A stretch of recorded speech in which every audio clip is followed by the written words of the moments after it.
Hi everybody, this is my second blog on YouTube about issues related to social anxiety and such, and thank you all for watching. I appreciate it. I hope you enjoyed the last blog that I did a while back. This is, as I said, my second one that I've done, and it's very nice to be with everyone again and to talk about a couple of different things. I wanted to discuss a little bit more about some issues related to social anxiety, which I think are useful to talk about. One of which is something that I've dealt with for quite a while, and I've always seemed to have a lot of problems with, and that's assertiveness and being assertive in situations where I should be assertive or I could be assertive. I tend to be a little bit more on the passive side, usually due to things like fear of conflict and fear of getting into situations where I have to confront somebody or there's going to be anger. I happen to be a pretty anger-phobic person, where I don't like to get angry and express my anger a lot of the times. So what I have a tendency to do is to placate people and to kind of just yes them to death, or say things like, oh, don't worry about it, it's not a big deal. In situations where I'm getting together with somebody, if they're late, like about a half hour or something like that, my normal reaction internally is to be usually pretty pissed off at somebody for that. But when I see them, or when I visit, or when I come in contact with them, I'll just kind of say, oh yeah, don't worry about it, it's not really a big deal. When on the inside, I'm not feeling that at all. But the temptation to be honest with them and to tell them, look, we were supposed to meet at 3 o'clock today, and now we're meeting at 3:30, it really kind of louses up the plans. It's very difficult for me to be like that, because I feel that when I am like that, there's a couple of different things going on. One is that I never want to come off as being like this jerk who's just kind of like being, critical about stuff and being like well, you should have been here at 3 o'clock and I've been waiting forever. I find it difficult to come across that way, and I'm always very self-conscious of that.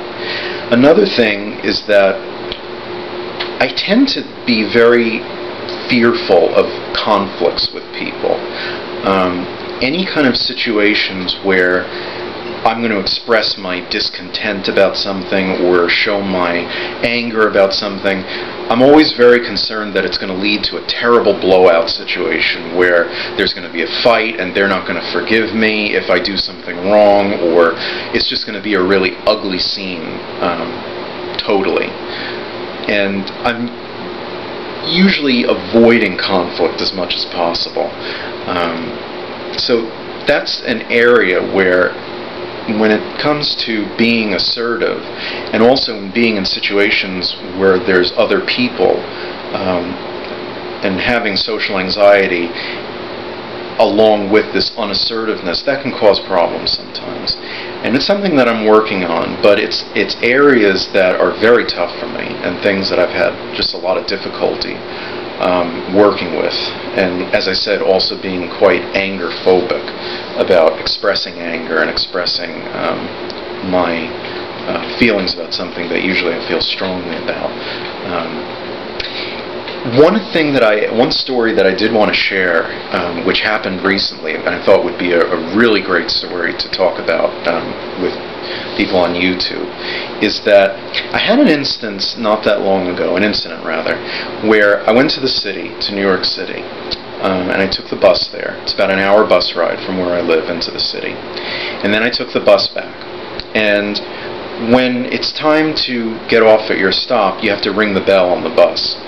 And that lets the driver know that he or she should stop at your spot where you want to get off. So I'm on the bus coming back to the park and ride where I had my car, and I rang the bell, and I walked up the aisleway. And as I'm walking up the aisleway, there's two people, a man and a woman, facing each other on the bus, blocking the aisle so that nobody could get through. They're basically sitting with their legs and their feet together towards each other. And I'm walking up the aisle, and I can't get through. So as I approached them, I could see them looking at me, and the woman was just giving me a really dirty look, and the guy also kind of had this really disgusting look on his face. And I said, "Excuse me, I got to get off the bus. This is my stop coming up right here." And with that, he said to me, "Don't worry, you'll get to your stop." He was like, "Just chill out for a minute." And immediately when something like that happens, my blood is boiling. I mean, I just kind of stood there in that second, ready to explode from just anger that I had welling up with me. I'm like, I'm thinking to myself, who the hell do you think you are, blocking this aisle, and how dare you do that? I didn't say any of that. I kind of remained very calm. I thought, okay, they're not going to let me off the bus. Well, should I just hurtle over them, or do a cartwheel over them, or am I going to have to punch my way out? But then as soon as they said that, they started to get up very slowly, and they took their sweet time getting up, and they walked in front of me. Apparently, they were getting off at the stop too, hence the reason for his wonderful advice of cooling it, because they were going to be leaving at the same stop also. So I'm like, okay, great. So I'm trying to contain my composure. Meanwhile, my blood pressure is going through the roof of the bus. And they get off of the bus, and the bus driver has to get out and take their bicycle out from underneath the bus. Why they brought a bicycle to New York City with them or back again, I'm not really sure, but I really couldn't care less anyway. So the bus driver's getting their bike out from under the bus, and I'm just walking to my car at the park and ride, really very angry and annoyed. Didn't say anything. I was very calm about everything. But as I'm walking to my car, I noticed that the guy on his bike started following me. And I'm thinking, oh boy, here we go. He starts following me, and then he started to do circles around me. I'm walking to my car, and he comes up and he starts doing like a 360 circle around me, so I'm in the middle. And I'm thinking, at this point in time, I'm going to kill this guy. This guy is an absolute jerk. So he's doing the circles, and then he just kind of drives, rides away on his bike. And at this point in time, I'm just totally furious. And I stopped myself as I'm getting to my car, and I'm like, what was that all about? I mean, what was the point of that? Why did I attract that into my life?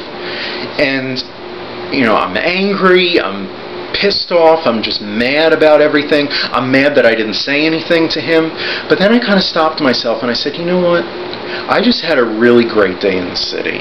I met some friends who I know who were there, and I also got some CDs that I wanted to, and I got a movie or two that I wanted. I had an awesome day in the city.